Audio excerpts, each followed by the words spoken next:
कर्मों का फल अवश्य मिलता है। आधुनिक होने के चक्कर में इस सत्य को मत भूल जाना कि हम जैसे कर्म करते हैं उनका वैसा ही फल हमको इस जीवन में भोगना पड़ता है। लेकिन हम इस बात को समझ ही नहीं पाते। जब तक इस बात का बोध होता है हमने जो भी कर्म किए हैं उनका परिणाम क्या होगा, तब तक समय बहुत अधिक बीत चुका होता है। प्लीज़ वीडियो अच्छा लगे तो लाइक एंड सब्सक्राइब करना ना भूलें। हमारे अनेकों महापुरुषों ने कर्म के विषय में कई शोध किए हैं। हमारे धर्मशास्त्रों में भी कर्म फलों का बड़ा ही विस्तृत वर्णन किया गया है। उनके अनुसार यह कर्म 3 प्रकार के होते हैं।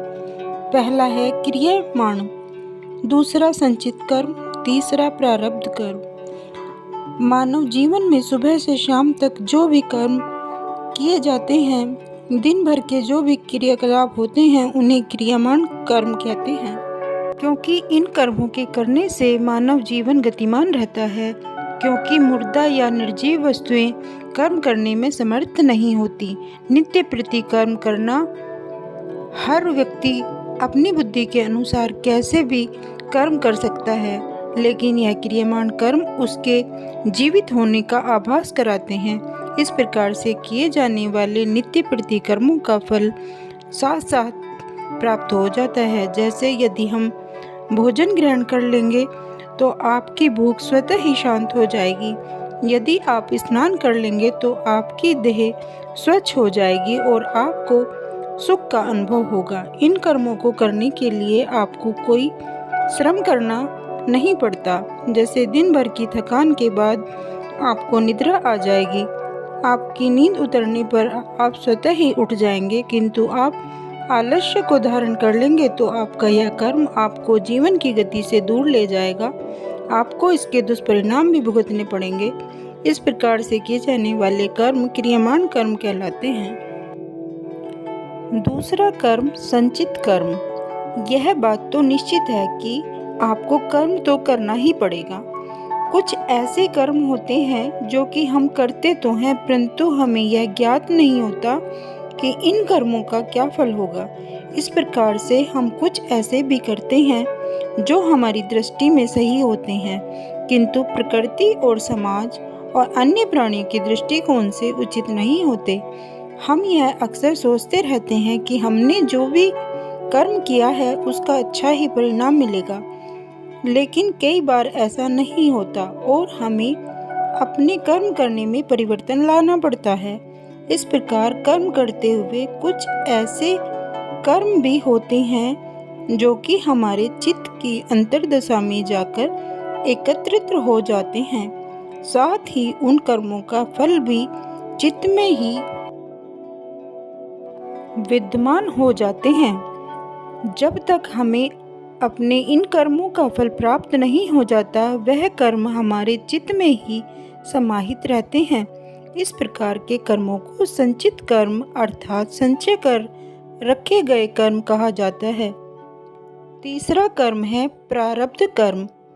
जब हमारे कर्म हमें उस दिशा की ओर ले जाते हैं जहां हमारे कर्म पूर्ण रूप से फल देने को परिपक्व हो चुके होते हैं, तभी इन कर्मों का फल हमें मिलता है। इस प्रकार के कर्मों को प्रारब्ध कर्म कहा जाता है। इस प्रकार के कर्म हमारे अंतर्मन में लंबे अंतराल के लिए एकत्र रहते हैं। यह कर्म कई दिन, कई माह, कई वर्षों तक अर्थात 15 साल, 30 साल, 50 या 100 साल या कई जन्मों तक, जब तक एक देह में एक आत्मा का वास है तब तक भी हमारे अंदर विद्यमान रह सकते हैं। इन कर्मों में अच्छे या बुरे दोनों ही प्रकार के कर्मों का समूह होता है। जिस प्रकार से हम अपने दैनिक जीवन में एक ही दिन में कई प्रकार के कर्म कर लेते हैं, जिनमें से कुछ कर्म हमारे संचित कर्मों में समाहित होकर अनंत काल के लिए विलीन हो जाते हैं। इस प्रकार से किए गए कर्मों का एक बड़ा भाग लाखों की संख्या में संचित कर्मों के एक विशाल समूह का रूप धारण कर लेता है। इस तरह से यदि हम विचार करें तो पाएंगे कि हम अपने एक मानव जीवन काल में लाखों संचित कर्मों को एकत्रित कर लेते हैं।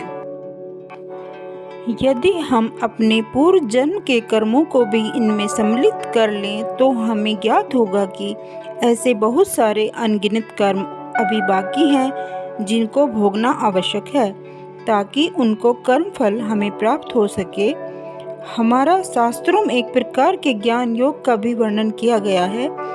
जैसे ही मनुष्य साधना शैली के द्वारा इस ज्ञान योग को सिद्ध कर लेता है, उसी समय उसके जीवन में से प्रारब्ध कर्म समाप्त हो जाते हैं और ऐसा आभास होता है कि वर्षों तक अंधकार में कैद रहने के बाद एक प्रकाश का दीपक रोशनी से जीवन जगमगा जाता है।